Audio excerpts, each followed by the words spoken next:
ബസാറിൽ ഫുട്പാത്തിൻ്റെ വർക്കുകൾ പല സ്ഥലത്തും തുടങ്ങി വെച്ചത് കാണുന്നുണ്ട്. അപ്പോൾ ഫുട്പാത്തുമായി ബന്ധപ്പെട്ട കുറച്ച് ഡീറ്റെയിൽസ് ആയിട്ടുള്ള കാര്യങ്ങളാണ് നമ്മൾ ഇന്നത്തെ വീഡിയോയിൽ നോക്കുന്നത്. ഫുട്പാത്ത് പക്ഷേ ഒരുപാട് സ്ഥലത്ത് ഫുട്പാത്ത് നിർമ്മിക്കാൻ പറ്റാത്ത രീതിയിലുള്ള ഭാഗങ്ങളാണ് കാണുന്നത്. പല സർവീസ് റോഡുകളിലും ഫുട്പാത്തിനുള്ള ഒരു സ്പേസ് ഇല്ല. അതിനി ഭാവിയിൽ നിർമ്മിക്കാൻ പറ്റുമോ എന്നറിയില്ല, അതിന് മാത്രം സ്പേസ് ഏറ്റെടുത്തിട്ടില്ല. അപ്പോൾ അത്തരം ഇടുങ്ങിയ ഏരിയകൾ ഒരുപാട് ഭാഗത്ത് കാണുന്നുണ്ട്. അപ്പോൾ ഫുട്പാത്ത് എല്ലാ സ്ഥലത്തും നിർമ്മിക്കണം എന്നാണ് നമ്മുടെ ഒരു ആഗ്രഹം. അപ്പോൾ ഫുട്പാത്തിൻ്റെ ഇമ്പോർട്ടൻ്റ് എന്തൊക്കെ കാര്യങ്ങൾ, ഫുട്പാത്ത് ഉണ്ടായാൽ എന്തൊക്കെ മെച്ചങ്ങൾ എന്നുള്ള നേട്ടങ്ങൾ എന്നുള്ള രീതിയിലുള്ള ഒരു കുറച്ച് ഡീറ്റെയിൽസ് ആയിട്ടുള്ള ഒരു കാര്യങ്ങളാണ് നമ്മൾ ഇന്നത്തെ വീഡിയോയിൽ നോക്കുന്നത്.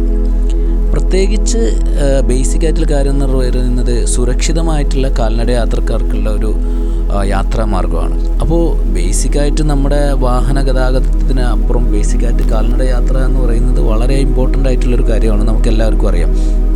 കാരണം ചില സമയത്ത് നമുക്ക് നടന്ന് തന്നെ പോവേണ്ടി വരും. കൂടുതൽ ആളുകൾക്കും ചെറിയ ചെറിയ ഏരിയകളിലൊക്കെ പലപ്പോഴും നടന്നു പോവേണ്ടി വരും. അപ്പോൾ അതുകൊണ്ട് കാൽനട യാത്ര എന്ന് പറയുന്നത് തീർച്ചയായും ഒരാളെ ബേസിക് ആയിട്ടുള്ള അവകാശമാണെന്നുള്ളത് നമുക്ക് എല്ലാവർക്കും അറിയാം. അതിനുള്ളൊരു സൗകര്യം തീർച്ചയായും സർക്കാർ നിർമ്മിച്ചു വെക്കേണ്ടത് തന്നെയാണ്.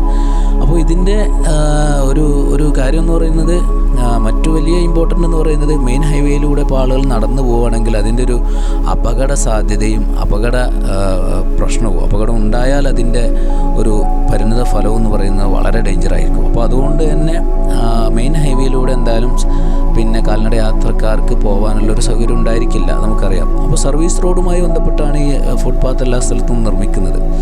അപ്പോൾ ഈ സർവീസ് റോഡിൽ തന്നെ പക്ഷേ വാഹനങ്ങളിലൂടെ കടന്നു പോകുന്ന ഈ ഫുട്പാത്ത് ഇല്ലെങ്കിൽ ഇപ്പോൾ മെയിൻ റോഡിലൂടെ, അതായത് സർവീസ് റോഡിലൂടെ കടന്നു പോകുമ്പോൾ അത് ഭയങ്കര ഡേഞ്ചറാണ്. പലപ്പോഴും പല വാഹനങ്ങളും സർവീസ് റോഡിലൂടെ തന്നെ 60-50 കിലോമീറ്ററിൽ സ്പീഡിൽ പോകുന്നത് കാണാറുണ്ട്. അപ്പോൾ അത്തരം വാഹനങ്ങളിൽ കാൽനട യാത്രക്കാരുമായി കൂട്ടിയിടിച്ചാൽ ഉണ്ടാകുന്ന അപകടം വലിയ അപകടം തന്നെയാണ്. പ്രത്യേകിച്ച് പ്രായമായ ആളുകൾ, അതുപോലെ വൈകല്യമുള്ളവർ, കുട്ടികൾ, അങ്ങനത്തെ പ്രത്യേക പരിഗണന വേണ്ട ആളുകൾക്കൊക്കെ വലിയ ഡേഞ്ചർ തന്നെയാണ്.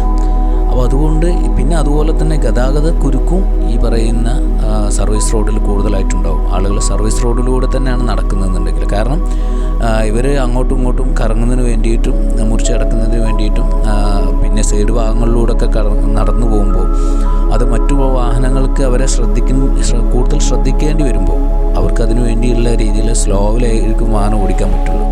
അതും ഭയങ്കര ഡേഞ്ചറാണ്. അപ്പോൾ അതുകൊണ്ട് തന്നെ ഗതാഗത കുരുക്കുകൾ കുറയ്ക്കുന്നതിന് വേണ്ടി ഈ ഒരു പിന്നെ ഫുട്പാത്ത് വളരെ ഇമ്പോർട്ടൻ്റ് ആണ്. പിന്നെ വായു മലിനീകരണം പോലത്തെ മറ്റു ഒരുപാട് പ്രശ്നങ്ങൾ ഈ ഫുട്പാത്തിലൂടെ നടക്കുന്ന കാൽനട യാത്രക്കാർക്ക് ഉപകാരമാണ്. പിന്നെ നമ്മുടെ നാട്ടിലിപ്പോൾ പ്രത്യേകിച്ച് എക്സർസൈസ് ചെയ്യുന്നതിന് വേണ്ടിയിട്ടൊക്കെ ഒരുപാട് ആളുകൾ ഫുട്പാത്തിനെ ആശ്രയിക്കാറുണ്ട്. അപ്പോൾ അതുകൊണ്ട് തന്നെ പ്രത്യേകിച്ച് സർവീസ് റോഡിൻ്റെ സൈഡ് ഭാഗങ്ങളിൽ എന്തായാലും 2 ഭാഗത്തും ഫുട്പാത്തുകൾ നിർബന്ധമായും ഉണ്ടാക്കേണ്ടത് തന്നെയാണ്. കാരണം ഈ എക്സർസൈസിന് വേണ്ടിയിട്ടും ആളുകൾ നടക്കുന്നതിന് വേണ്ടിയിട്ട് അത് അവരുടെ ശാരീരികമായിട്ടുള്ള കുറച്ച് ബേസിക്കായിട്ട് ഇത്തരം പിന്നെ നടത്തങ്ങൾ എപ്പോഴും ചെയ്യാറുണ്ട്. ഇപ്പോൾ രാത്രി അല്ലെങ്കിൽ വൈകുന്നേരം സമയങ്ങളിലും രാവിലെ സമയങ്ങളിലൊക്കെ ഒരുപാട് ആളുകൾ അങ്ങനെ നടക്കാറുണ്ട്. അപ്പോൾ അത്തരം ആളുകളൊക്കെ പ്രോത്സാഹിപ്പിക്കുന്നതിന് വേണ്ടിയിട്ടൊക്കെ പ്രത്യേകിച്ച് ഈ ഫുട്പാത്ത് വളരെ വൃത്തിയായിട്ട് നിർമ്മിച്ചു വെക്കേണ്ടത് അത് തീർച്ചയായും സർക്കാരിൻ്റെ ഒരു ബാധ്യത തന്നെയാണ്.